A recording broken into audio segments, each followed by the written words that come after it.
வாய்ப்புண் வயிற்றுப்புண் பிரச்சனைக்கு மணத்தக்காளி கீரை துவையல் எப்படி செய்யலாங்கிறது பார்க்கலாம். ஒரு கைப்பிடிக்கு அதிகமான அளவு மணத்தக்காளி கீரை எடுத்துக்கோங்க. இதோட கருவேப்பிலையும் எவ்வளோ தேவையோ உங்களுக்கு அதுக்கேற்ற போல் எடுத்துக்கோங்க. நான் அதிகமாக சேர்த்திப்பேன்.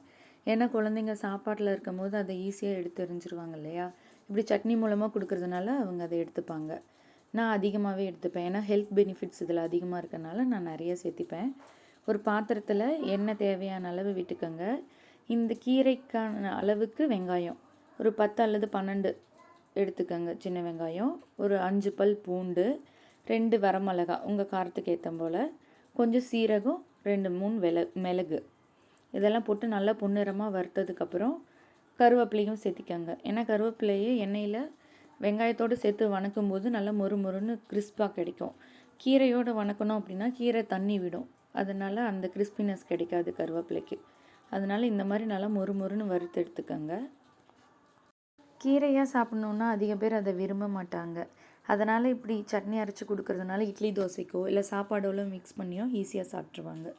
நல்லா அது வறுத்து எடுத்ததை தனியாக ஒரு பிளேட்டில் எடுத்து வச்சுட்டு அதே பாத்திரத்தில் எண்ணெய் விட்டு 2 தக்காளி கட் பண்ணி போட்டுக்கோங்க. அதோட கல் உப்பு, கொஞ்சம் மஞ்சத்தூள் இதெல்லாம் சேர்த்து நல்லா வணக்கி எடுக்கணும். தக்காளி நல்லா எண்ணெய் பிரிஞ்சு சுருண்டு வர அளவுக்கு நல்லா வணக்கி எடுத்துக்கணும். இந்த கீரைக்கு கொஞ்சம் இயல்பாகவே ஒரு கசப்பு தன்மை இருக்கும். அதை போக்குறதுக்கு இந்த கொஞ்சம் புளி சேர்த்துக்கோங்க. புளி, தக்காளி இதெல்லாம் தான் அந்த கசப்பு தன்மையை போக்கும். புளி கொஞ்சம் சேர்த்துட்டு நல்லா வணக்கி சுருள வர அளவுக்கு எடுத்து வச்சுக்கோங்க.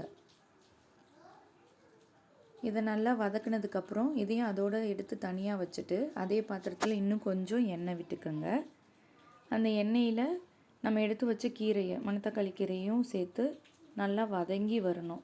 ஏன்னா இந்த கீரைக்கு இயல்பாகவே ஒரு ரா ஃப்ளேவர் இருக்கும். புதினா, கொத்தமல்லி தழை இந்த மாதிரி அது ஈஸியாக வதங்கிடாது. அதனால் இதை நல்லா கொஞ்சம் சுருள வதங்கி எடுத்துக்கணும்.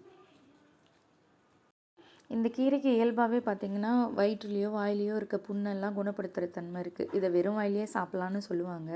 ஆனால் குழந்தைங்க அப்படி எடுத்துக்க மாட்டாங்க இல்லையா. அதனால் நல்லா இப்படி வணக்கி சட்னியாக அரைச்சி சாப்பாட்டில் கிளறி கூட கொடுக்கலாம். புதினா சாதம் மாதிரி அவங்களுக்கு எந்த ஒரு கசப்பு தன்மையே தெரியாது.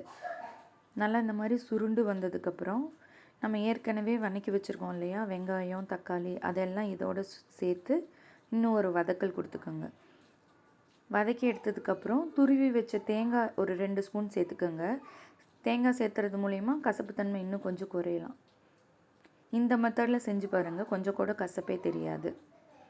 நல்லா வணக்கி எடுத்ததுக்கப்புறம் இதை ஒரு மிக்ஸி ஜாரில் சேர்த்து அரைச்சி ஒரு பேஸ்ட்டாக எடுத்து வச்சுக்கோங்க. இதுக்கு ஒரு தாளிப்பு கொடுத்துக்கலாம். எண்ணெயில் கடுகு, கொஞ்சம் கடலப்பருப்பு போட்டு நல்லா வணக்கினதுக்கப்புறம் கொஞ்சம் கருவேப்பிலை, 2 வரமிளகாய் கிள்ளி போட்டு தாளித்து அதில் கொட்டிக்கோங்க. அவ்வளோதான், சுவையான மணத்தக்காளி கீரை துவையல் ரெடி. என்னோடய சேனலில் இந்த ரெசிபி உங்களுக்கு பிடிச்சிருந்ததுன்னா ப்ளீஸ் சப்ஸ்கிரைப் பண்ணி, லைக் பண்ணி, ஷேர் பண்ணுங்கள்.